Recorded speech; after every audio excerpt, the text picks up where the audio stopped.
مجھے لگتا تھا کہ اگر کوئی اللہ تعالیٰ ہے تو وہ دن میں 5 مرتبہ آپ سے مطالبہ کرتا ہے، فجر، ظہر، عصر، مغرب، عشاء، کہ دن میں 5 مرتبہ میرے آگے سر جھکاؤ، گڑ گڑا کر دعائیں مانگو، پھر جا کر میں تمہاری بات سنوں نہ سنوں۔ لیکن عاقب بھائی، میں جو قرآن پڑھتا گیا، قسم سے میرا منہ حیرت سے کھلتا گیا کہ قرآنک آتھرز نے اس کتاب کے اندر اتنی مضحکہ خیز باتیں کی ہیں۔ تو اگر قرآن کے اندر آپ ہسٹوریکل ریفرنسز دیکھیں، آپ سائنٹیفک ایررز دیکھیں، تو آپ کو پتہ، اور اس کے علاوہ وہ اس کی جو قرآن کی مورالٹی ہے، تو مجھے لگا کہ یار نہیں، یہ کسی اللہ تعالیٰ کا کلام نہیں ہو سکتا۔ وہ شخص احمق ہوگا جو اس آرگومنٹ کی طرف نگاہ اٹھا کر بھی دیکھے گا۔ آرگومنٹ اس دنیا میں اگر ہے تو صرف اور صرف اسلام کا آرگومنٹ ہے اور قرآن مجید کا آرگومنٹ ہے۔ اس کے مقابلے میں جو کچھ پیش کیا جاتا ہے اس کو آرگومنٹ کہنا خود آرگومنٹ کی توہین۔ اور ابھی ریسنٹلی ہمارے پوڈ کاسٹ میں اویس اقبال صاحب بھی تھے، جنہوں نے، میں ان سے جاننا چاہتا تھا ایتھیزم اور جو ان کے ویوز ہیں، ورلڈ ویوز ہیں، نہ کہ صرف ان کے بلکہ باقی تمام جو ایتھیسٹ حضرات ہیں جو انٹرنیٹ پہ بات کرتے ہیں ایتھیزم کے اوپر، میں ان سے جاننا چاہتا تھا۔ کافی سارے چیزیں میرے سوال تھے، تو ان میں انہوں نے کافی سارے سوال، کاؤنٹر کویشچنس کیے ریلیجن کے اوپر، ان جنرل اسلام کے اوپر بھی تھے۔ ان میں سے کافی سارے اسپیسیفکلی آپ سے ریلیٹڈ، غامدی صاحب سے ریلیٹڈ اور غامدی سینٹر کے حوالے سے بھی تھے۔ تو میں نے سوچا کہ آپ کے ساتھ ایک پھر سے پوڈ کاسٹ کیا جائے اور ہم لوگ اس کے اوپر گفتگو کریں۔ تو میں اس کے اوپر آؤں گا حسن بھائی، بٹ اس سے پہلے میں جنرلی شروعات اس سے کرنا چاہوں گا کہ کیونکہ آپ اور ہم ایک مطلب اپنے آپ کو مسلمان کہتے ہیں، اور ہم نہ کہ صرف پیدائشی طور پر مانتے ہیں، بلکہ ہم جیسے لوگ شاید، جیسے آپ تو ایک اسکالر ہیں، میں بھی ایک طالب علم ہوں، تو ہم لوگ دین کو تھوڑا سا سمجھنے اور پڑھنے کی کوشش کرتے ہیں، ڈیپتھ میں جاتے ہیں، ایتھیزم کو دیکھ رہے ہیں، باقی چیزوں کو دیکھ رہے ہیں۔ میں آپ سے جاننا چاہوں گا کہ آپ کیوں اسلام کو فالو کرتے ہیں، یا پھر کیوں آپ کو لگتا ہے یہ صحیح ہے۔ آئی وانٹ ٹو نو کہ کیونکہ ہم لوگ ایتھیزم سے ایسوسیٹڈ نہیں ہیں، آپ نہیں ہیں، تو واٹ ڈو یو تھنک کہ ایتھیزم کے اگینسٹ کیا اسٹرانگیسٹ آرگیومنٹ ہے؟ Why do you think that, like آپ کو کیا چیز مطمئن کیا آپ نے جس سے آپ نے یہ فیصلہ کیا کہ نہیں، مجھے atheist, I do not belong to that? جناب بہت شکریہ سب سے پہلے آپ کا۔ پہلی چیز یہ ہے کہ ہم میں سے جتنے لوگ دنیا میں شعور کی آنکھ کھولتے ہیں، ان کے چونکہ پیچھے والدین ہوتے ہیں، خاندان ہوتے ہیں، ایک معاشرت، تہذیب، تاریخ ہوتی ہے، تو نظریات اور عقائد کی وہی دنیا ہے جو ہم سے پچھلے لوگوں نے اپنائی ہوئی ہوتی ہے، ہم بھی اپنانے پہ مجبور ہوتے ہیں۔ ہمارے ہاں کلچر، سوشل ایتھکس، ہمارے ہاں زبان، اور پھر اس سے ملحق تاریخ، مذہبی تصورات، یہ سب ہمیں انہیریٹنس میں ملتے ہیں۔ ہم میں سے کوئی شخص، کوئی بھی انسان جزیرے میں آنکھ نہیں کھولتا، اور جب وہ آنکھ کھولتا ہے تو شعور کی پختہ عمر اور کریٹیکل انالائزیشن کے عمل سے نہیں گزرتا۔ بچہ ہوتا ہے، والدین کے ہاتھ میں پلتا ہے، وہ اس کا سہارا بنتے ہیں، اس کو وہ زبان سکھاتے ہیں اور اپنی معاشرت، مذہبی خیالات منتقل کر دیتے ہیں۔ تو میں جہاں پر پیدا ہوا وہ مسلمانوں کا خاندان تھا، کوئی اور دنیا کے اندر کوئی اور مسلک کا بچہ ہوگا، وہ وہاں پیدا ہوگا تو اس نے وہی نظریات اپنانے ہیں۔ یہ دنیا کا ریت ہے، رسم ہے، رواج ہے، اسی پہ پوری دنیا چلتی ہے۔ اصل سوال تب پیدا ہوتا ہے کہ جب ہم بڑے ہو جاتے ہیں اور شعور کی پختہ عمر کو پہنچ جاتے ہیں، تو وہاں پر پہنچ کر جو کچھ ہم نے اپنایا ہوا ہوتا ہے اس کو ری ڈسکور کرنے کا وقت آتا ہے، شعوری طور پہ ری ڈسکور کرنے کا۔ اچھا، یہ وقت کب آتا ہے اور کیسے آتا ہے؟ بسا اوقات انسان خود ذہین پیدا ہوتا ہے تو وہ اپنے خیالات، اپنے تصورات کو کریٹیکلی انالائز کرنا شروع کر دیتا ہے۔ بسا اوقات مختلف نیریٹیوز اور نظریات موجود ہوتے ہیں جو اس کو ریفیوٹ کرتے ہیں، اس کے نتیجے میں وہ غور و فکر پہ آمادہ ہو جاتا ہے، اور بسا اوقات ان میں سے کچھ بھی نہیں ہوتا۔ اس وقت اربوں کی تعداد میں مسلمان ہیں، وہ سب مسلمان خاندانوں میں پیدا ہوئے، ان کے لیے دین اور اسلام ایک خبر ہے، بالکل ایسی خبر ہے جیسے کوئی مسیح پیدا ہو اس کو مسیحیت کی خبر دے دیں، کوئی ہندو پیدا ہو اس کو ہندو مت کی خبر دے دیں۔ وہ اس کو اپنائے ہوئے ہے، اس میں اس کا اطمینان ہے، اس میں اس کی فطرت بھی مطمئن ہو جاتی ہے، لیکن وہ کبھی غور و فکر ہی نہیں کرتا۔ تو چنانچہ ہمارے یہاں اکثریت انہی مسلمانوں کی ہے جو نسلی مسلمان ہیں۔ مجھے اللہ تعالیٰ نے یہ موقع دیا کہ جب میں شعور کی پختہ عمر کو پہنچا تو میں نے خود دین کے اندر غور و فکر کو اپنی صلاحیت کا درست استعمال سمجھا، تو میں نے مذہب کا علمی مطالعہ شروع کیا۔ جب علمی مطالعہ شروع کرتے ہیں آپ، تو پھر معاصر جتنے افکار ہیں مذہب کے اوپر تنقید کے، اس کو ریفیوٹ کرنے کے، اس میں الحاد بھی ہے، اس میں تشکیکیت بھی ہے، اس کے اندر متبادل جو مذاہب ہیں وہ بھی موجود ہیں، ان سب کا پھر آپ مطالعہ کرتے ہیں، ان کو آپ پڑھتے ہیں اور اپنے دین پر قائم رہتے ہوئے پڑھتے ہیں، اس لیے کہ جس وقت تک آپ پر پوری طرح حق واضح نہ ہو جائے اس وقت تک کوئی انسان ایسے نہیں کرتا کہ وہ نیوٹرل جگہ پر آ جائے اور کہے کہ میں آج سے بالکل خالی الذہن ہو کر معاملات کو آگے لے کے بڑھتا ہوں، اس لیے کہ خالی الذہن آدمی تب ہو کہ جب اس پر اپنی غلطی واضح ہو جائے۔ تو ایک روایتی میں ہم جی رہے ہوتے ہیں، تو میں بھی اسی روایت میں پیدا ہوا عام مسلمانوں کی طرح، اور پھر میں نے جو نظریات گرد و پیش میں پیش کیے جاتے ہیں ان کا علمی مطالعہ کیا۔ جب علمی مطالعہ کیا تو مجھ پر یہ بات علم اور عقل کی، استدلال کی، منطق کی، ریشنلٹی کی، جو بھی آپ نام لے لیں، بصیرت، خرد افروزی، وزڈم، حکمت، ان سب کی روشنی میں جس مذہب پر میں پیدا ہوا ہوں، جو خبر مجھ تک پہنچائی گئی ہے، وہ مجھے بالکل درست معلوم ہوتی ہے۔ اس کا استدلال کیا ہے بہت سادگی سے میں آپ کے سامنے رکھ دیتا ہوں۔ میں جس مذہب میں پیدا ہوا ہوں وہ مذہب یہ کہتا ہے کہ تم ایک مخلوق ہو۔ مخلوق ہو، یہ جب میرے سامنے وہ دعویٰ رکھتا ہے تو اس کے لیے مجھے کسی مذہبی لٹریچر پر ایمان، کسی پیغمبر کا ہاتھ پکڑنا، کسی روایت سے منسلک ہونا، اس کی کوئی ضرورت نہیں ہوتی۔ یہ ایک وجودی حقیقت ہے۔ وجودی حقیقت کا مطلب یہ ہوتا ہے سیلف ایویڈنٹ ٹروتھ یا سیلف ایگزسٹینشیل ریئلٹیز، جن کو ڈسکور کرنے کے لیے مجھے اور کچھ نہیں چاہیے۔ میں کیسے ان کو ڈسکور کرتا ہوں؟ ان حواس کے ذریعے، ان ٹولز کے ذریعے جو دنیا میں میرے انسان ہونے کا سب سے بڑا شرف ہے۔ میرے پاس کیا ہے؟ میرے ظاہری حواس ہیں، اور میرے پاس کیا ہے؟ میرے باطنی حواس ہیں۔ میں ایک جسم رکھتا ہوں اور میں ایک نفس، ایک شخصیت رکھتا ہوں۔ تو میں ان دونوں حواس کے ذریعے رابطہ قائم کرتا ہوں اپنے خارج سے، اپنی کائنات سے، اپنے گرد و پیش سے۔ اسی سے میرے تصورات بنتے ہیں۔ تو جب میں خارج میں نظر دوڑاتا ہوں تو میرے علم کی بنیاد کیا چیزیں بنتی ہیں؟ وہ دو ہی چیزیں، یا نفس ہے یا مادہ ہے۔ پھر ان کے اندر کیا ہوتا ہے؟ مادہ شے کی صورت میں سامنے آئے گا، یا اس میں قوت کا ظہور ہوگا، یعنی وہ حرکت کرے گا، اس میں فعلیت پائی جائے گی۔ تو اشیاء ہیں یا اشیاء میں قوت کا ظہور ہے، اسی میں پوری کائنات گندھی ہوئی ہے۔ تو میں اپنے حواس کے ذریعے جب ان سے رابطہ قائم کرتا ہوں تو میرے سامنے کچھ ایسے مسلمات آ جاتے ہیں کہ جن کو میں ڈینائی نہیں کر سکتا۔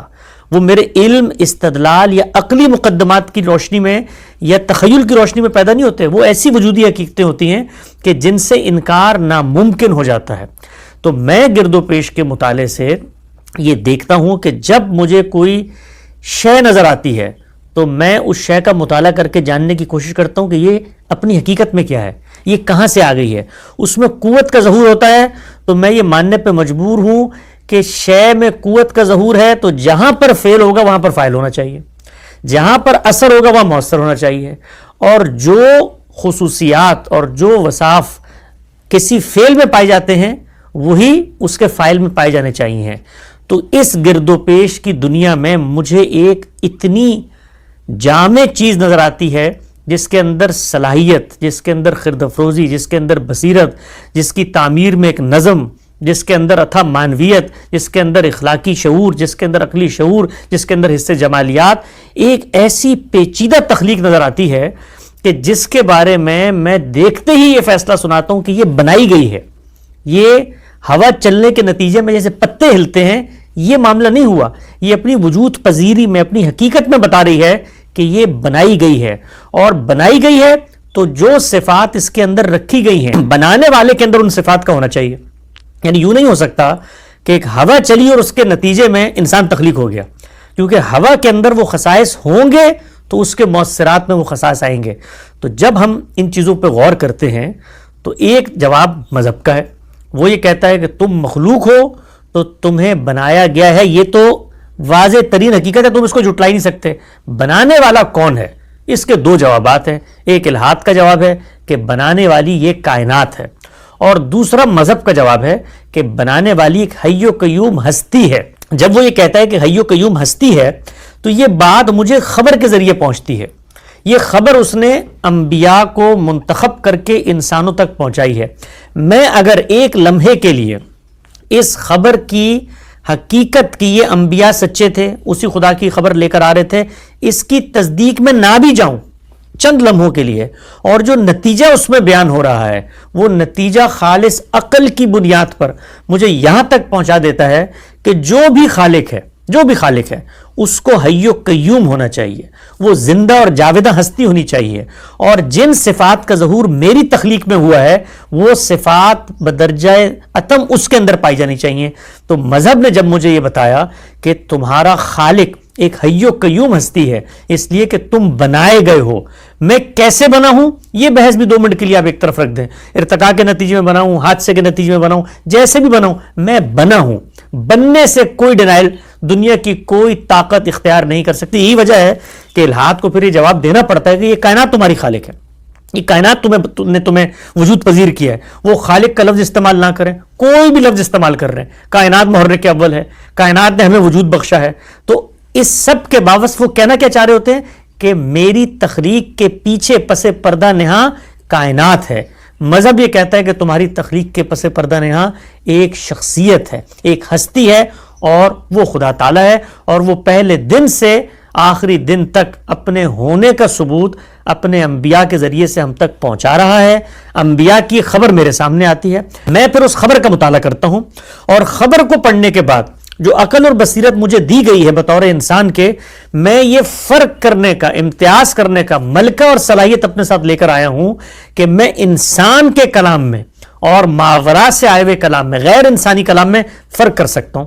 یعنی 3 معیارات ہیں میرے سامنے۔ پہلا معیار کیا ہے کہ میں انسان دنیا میں کوئی فکر، فلسفہ، ادب پارا، کوئی کتاب، کوئی تصنیف مرتب کر ہی نہیں سکتا جب تک میں سیکھنے کا عمل نہیں کرتا، سمجھنے کا عمل نہیں کرتا، اور ٹرائل اور ایرر، نشو و ارتقاء، اخذ و اکتساب اس سے نہیں گزرتا۔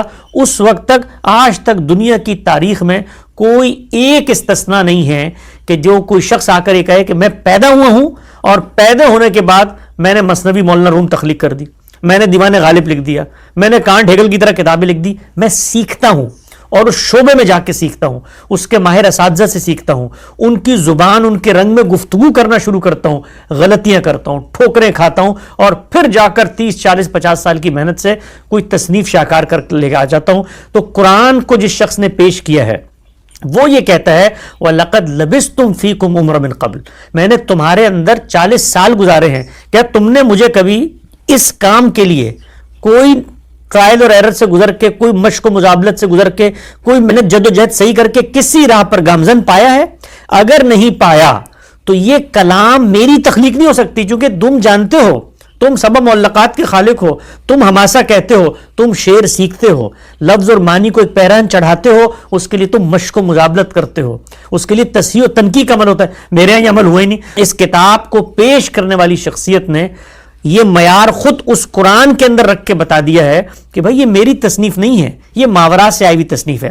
دوسرا معیار قرآن نے بتایا، دوسرا معیار یہ ہے کہ جو تصنیف پیش کی جا رہی ہے، چونکہ پیش کرنے والا کسی مشق و مزابلت سے نہیں گزرا، لہٰذا اس تصنیف کے اندر کوئی تضاد تم تلاش کر ہی نہیں سکتے۔ دنیا کی ہر کتاب، ہر علم مراحل سے گزرتا ہے اور پھر جا کر انسانیت کا مشترکہ حافظہ بن کر کچھ مسلمات سامنے لے کر آ جاتا ہے۔ جو کچھ محمد رسول اللہ نے اس کتاب میں پیش کیا وہ سب کا سب آپ نے بغیر کسی اخذ و اکتساب کے پیش کیا، اور جب پیش کر دیا، اور ایک دن میں پیش نہیں کیا، 23 سال کے عرصے میں پیش کیا۔ کوئی شخص آج کتاب لکھنا شروع کرے، کوئی کلام کہنا شروع کرے، اس کی عمر، تجربہ، علم بڑھتا ہے تو یونرا بدلتا ہے، ڈکشن بدلتا ہے، انداز بدلتا ہے، اسلوب اور ندرت بدلتی ہے، کلام کی اسالیب تبدیل ہوتے ہیں۔ لیکن یہ واحد کتاب ہے دنیا کی تاریخ کی کہ جو شروع سے لے کر آخر تک ایک شخص پیش کر رہا ہے اور ایک انداز میں ہے، اور وہ کوئی ریاضی کا فارمولہ نہیں ہے، وہ ایک شہپارہ ادب ہے، اس کے اندر ایک ندرت ہے، اس میں بیان ہے، نظم ہے، ربط و ترتیب ہے، ایک ہم آہنگی ہے، ایک گنا ہوا کلام ہے جو ایک آیت دوسرے سے جڑا ہوا ہے، اس کے اندر ایک موسیقیت ہے، اس کے اندر ایک غنائیت ہے۔ وہ کلام فلسفہ، فکر، تاریخ اور انسان، اس کی تخلیق، کائنات، روح، شریعت، قانون، نظام، ہر چیز پر گفتگو کر رہا ہے، اور ایک لفظ اس کے اندر تبدیل نہیں ہوتا۔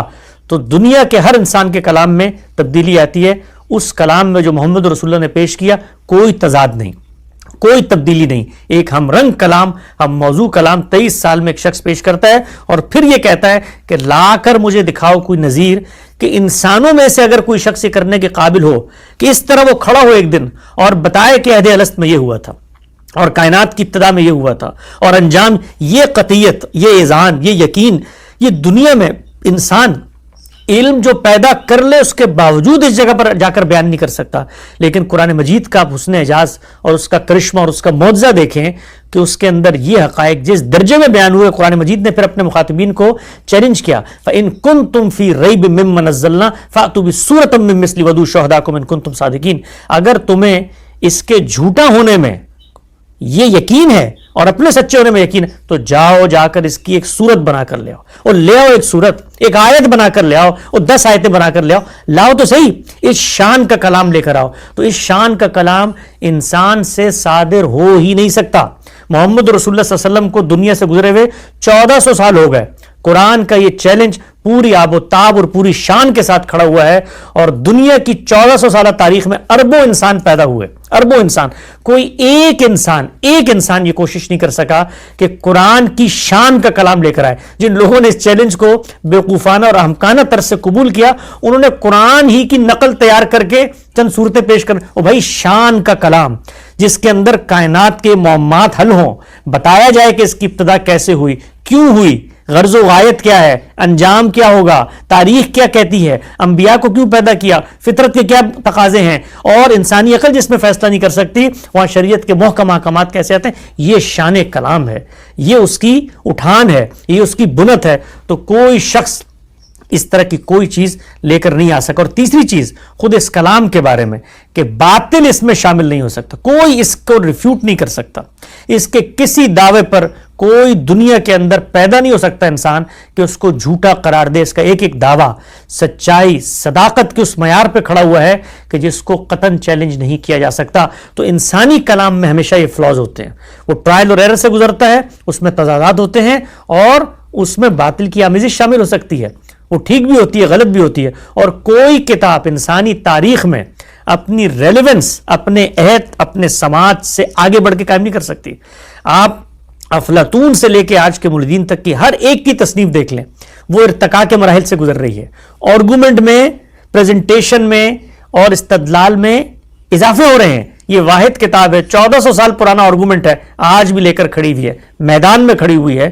تو ان استدلالات اور ان دلائل کو جب آپ دیکھتے ہیں، اور اس کے مقابل میں جو استدلال پیش کیا جا رہا ہوتا ہے، وہ استدلال اگر تو یہ ہوتا کہ نہیں ایک اور کتاب ہے ہمارے پاس اور وہ صحیح پیغمبر کی کتاب ہے، یا ایک اور خدا ہے، ہم اس کی روایت پیش کرتے ہیں، تو کچھ قابل اعتنا ہوتا کہ آدمی سنتا سمجھتا کہ کوئی چیز پیش کی جا رہی ہے. مقابل میں چیز کیا پیش کی جا رہی ہے؟ ایک اندھی، ایک بہری، ایک گونگی، وہ مادے کا ڈھیر جس کی ابتدا کے بارے میں آپ کچھ نہیں جانتے، جس کی حقیقت کے بارے میں آپ کچھ نہیں جانتے، جس کے اندر جو تنوعات پیدا ہوتے ہیں اس کے بارے میں کچھ نہیں جانتے، جس کے اندر جو ارتقائی عمل ہوتا ہے اور اس میں صنف کا اختلاف ہو جاتا ہے اس کے بارے میں آپ کچھ نہیں جانتے. قیاسات، تخیل، افسانے اور اپنی بنائی ہوئی من گھڑت باتیں کائنات کے منہ میں ڈال کر ہمیں جواب دینے کی کوشش کی جاتی ہے کہ یہ اس بے روح کائنات نے یہ حسن و شاہکار بنا دی ہیں، اور بنانے کے بعد یہاں پر آسودگی بھی رکھی، تنگی بھی رکھی، بھوک بھی رکھی، فقر بھی رکھا، غنا بھی رکھا، ظلم بھی رکھا. آ کر ہم سے پوچھتے ہیں تمہارے خدا نے کیوں بنایا؟ ایک ایک سوال کا جس سے انسانیت دوچار ہوتی ہے میری کتاب نے جواب دیا ہے. اور کسی ایک سوال کا جواب اس گونگی بہری کائنات کے سامنے نہیں آتا. تو یہ اتنی بدیہی، اتنی روز روشن کی طرح آیا، اتنی محکم اور اتنی اسٹرانگ ریشنلائزیشن ہے جو دین پیش کرتا ہے کہ اس کے مقابلے میں وہ شخص احمق ہوگا. یہ میں یہ نہیں کہتا کہ اس شخص کو وہ غلطی، وہ احمق ہوگا. احمق سے مراد کیا ہے؟ جو اپنی عقل کو کسی پوٹلی میں لپیٹ کر دریا برد کر دے، جو اس آرگومنٹ کی طرف نگاہ اٹھا کر بھی دیکھے گا. آرگومنٹ اس دنیا میں اگر ہے تو صرف اور صرف اسلام کا آرگومنٹ ہے اور قرآن مجید کا آرگومنٹ ہے. اس کے مقابلے میں جو کچھ پیش کیا جاتا ہے اس کو آرگومنٹ کہنا خود آرگومنٹ کی توہین ہے. تو یہ وجہ ہے کہ جس کی بنیاد پر ہم پورے اطمینان کے ساتھ، پورے اعتماد کے ساتھ اور پورے محکم یقین کے ساتھ اس خدا کو مانتے ہیں. وہ خدا ہمیں نظر نہیں آتا، ہم نے اس کو نہیں دیکھا. جو لوگ ہم سے مطالبہ کرتے ہیں کہ اگر تم اس خدا کو مانتے ہو تو لا کر ہمیں دکھاؤ، ہم ان کو کہتے ہیں کہ اس خدا نے یہ فیصلہ کیا کہ وہ اپنا وجود ظاہر نہیں کرے گا. تم یہ چاہتے ہو تو جاؤ خدا بنو اور خدائی سطح پر جا کر اس کے ساتھ معاملات کرو. ہم انسان ہیں, ہم اس کے بندے ہیں, ہمیں اس نے بنا دیا ہے, ایک امتحان میں ڈالا ہے اور بتا دیا کہ وما اوتیتم من العلم الا قلیلا, تمہیں محدود علم دیا گیا ہے. تو اس کائنات کے خالق کو تم دیکھ کے ماننے کی بات کرتے ہو, ہم اس خالق کی نشانیاں دیکھتے ہیں, اس کے وجود کو اپنے وجود میں دیکھتے ہیں کہ اگر ہم بنائے گئے ہیں تو ہمارے بنانے والی ہستی کا معیار کیا ہوگا. تو اس بنا پر ہم بن دیکھے اس کو مانتے ہیں, بے سمجھے نہیں مانتے. شکریہ حسن بھائی, آپ نے اس کو کافی اچھے سے سمرائز کر کے کافی ایک زبردست انداز میں سمجھایا. کافی کچھ سمجھ میں آیا آپ کی باتوں سے, آپ کی ڈسکوری سے کہ کیوں آپ اسلام پر یقین رکھتے ہیں. حسن بھائی, ایک کامن سا سوال ہے, اس سے ریلیٹڈ ہے, کیونکہ ہم ایک نمبر جانتے ہیں کہ دنیا میں اتنے مسلمان موجود ہیں, فار آئی تھنک 1.9 بلین کے تعداد میں کچھ ہیں. تو اتنے جو تعداد میں مسلمان ہیں وہ تو ان ساری چیزوں سے ان ڈیپتھ میں جا کر کے چیزوں کو نہیں دیکھتے, نہ وہ سمجھتے ہیں. وہ صرف اسی لیے مسلمان ہیں جیسے کہ کیونکہ وہ پیدا ہو گئے, جیسے کہ باقی لوگ ہندو ہیں, کوئی کرسچن ہے, کوئی ایتھیسٹ ہے, تو وہ اسی لیے ہیں کیونکہ وہ اس روایت سے تعلق رکھتے ہیں, ان کے ماں باپ مسلمان تھے. تو کیا آپ کو لگتا ہے کہ ان لوگوں کو بھی یہ چیزیں یعنی کہ اسلام کو اس طرح سے سمجھنا چاہیے, یا پھر صرف اس لیے فالو کرنا چاہیے کیونکہ وہ آلریڈی ایک سچے مذہب میں پیدا ہو گئے ہیں؟ دنیا میں ہر نظریہ, ہر فلسفہ جو ہم جانتے ہیں, سمجھتے ہیں, اس کو سمجھنے والوں کی مختلف سطحیں ہوتی ہیں. اس دنیا کے اندر اللہ تعالیٰ نے ان لوگوں کو پیدا کیا ہے جو لوگ دنیا میں کام کرنے کے لیے پیدا ہوئے ہیں. کچھ اس سے آگے کے لوگ ہیں جن کے یہاں تنقیح کی, اینالائزیشن کی صلاحیت ہوتی ہے. آپ کو عام دنیا میں بھی یہی کچھ نظر آتا ہے. کچھ لوگ مزدوری کرتے ہیں, کچھ اس سے آگے بڑھ کے اسکل سیکھ لیتے ہیں, کچھ اس سے آگے بڑھ کے ہنر سیکھتے ہیں, کچھ اس سے آگے بڑھ کے تعلیم حاصل کرتے ہیں, اس تعلیم میں کچھ تحقیق کے مراحل طے کر کے استاد بن جاتے ہیں, کچھ اس سے آگے بڑھ کے محقق بن جاتے ہیں, کچھ مجتہد بن جاتے ہیں. تو یہ انسانوں کو صلاحیتیں دے کے اللہ نے پیدا کیا ہے. قرآن مجید نے بتایا ہے کہ یہ جو پیغام تم تک پہنچا ہے, یہ پیغام سب سے پہلے تو تمہاری فطرت کے اندر پیوست ہے, تمہاری بلٹ ان انہیرنٹ ریم میں رکھا گیا, جو تمہیں شعور دیا ہے اس کے اندر کسوٹی موجود ہے اس پیغام کو جاننے کی. اب تمہیں وہ وسائل, اسباب, صلاحیتیں اور علم کتنا ملا ہے جس سے کس درجے میں جا کر تم اس پیغام کو پہچان سکتے ہو. تو فرمایا کہ لِيَبْلُوَكُمْ فِيمَا آتَاكُمْ, تمہیں دنیا میں بھیجا ہے تاکہ وہ تمہیں آزمائے اس چیز میں جو کچھ تمہیں دی گئی ہے, جو تمہارا علم اور تمہاری صلاحیت ہے. تو دنیا میں 1.5 ارب مسلمان ہو یا 150 ارب مسلمان ہو, ہر انسان جو نظریہ اپناتا ہے, اس کی جو صلاحیت ہے, جو اس کو وسائل ملے ہیں, اس کے لحاظ سے اس کو سمجھنا چاہیے. ایک آدمی مقلدانہ ذہن لے کر پیدا ہوا ہے, اس نے اسلام کی عمومی چیزوں کو سمجھا اور یہ جانتا ہے کہ میں اگر بنایا گیا ہوں تو میرا ایک خالق ہے, اس خالق کے تقاضے کیا ہیں وہ اس کو کسی مولوی صاحب نے بتا دیے. وہ تقاضے غلط بھی ہو سکتے ہیں, وہ تقاضے ٹھیک بھی ہو سکتے ہیں. اب یہ اس کا کام ہے کہ جہاں پر وہ غلط تقاضوں کو اپناتا ہے تو کیا وہ ضمیر کی آواز کو دبا دیتا ہے, کیا اس کو وہ صلاحیت دی گئی تھی کہ وہ ان کو ریفیوٹ کر سکے. تو یہ سارے معاملات ہیں جو اللہ تعالیٰ کے کیس ٹو کیس, بندے ٹو بندے کے معاملے میں زیر بحث آئیں گے. تو اگر کسی انسان کو دین دیا گیا ہے تو دین تو ایک شعور کا نام ہے. دین, ورنہ دین کی ضرورت کیا ہے؟ دین تو نام ہی شعوری طور پہ کسی چیز کو تسلیم کرنا ہے. ایک ورلڈ ویو ہے جو دین دیتا ہے.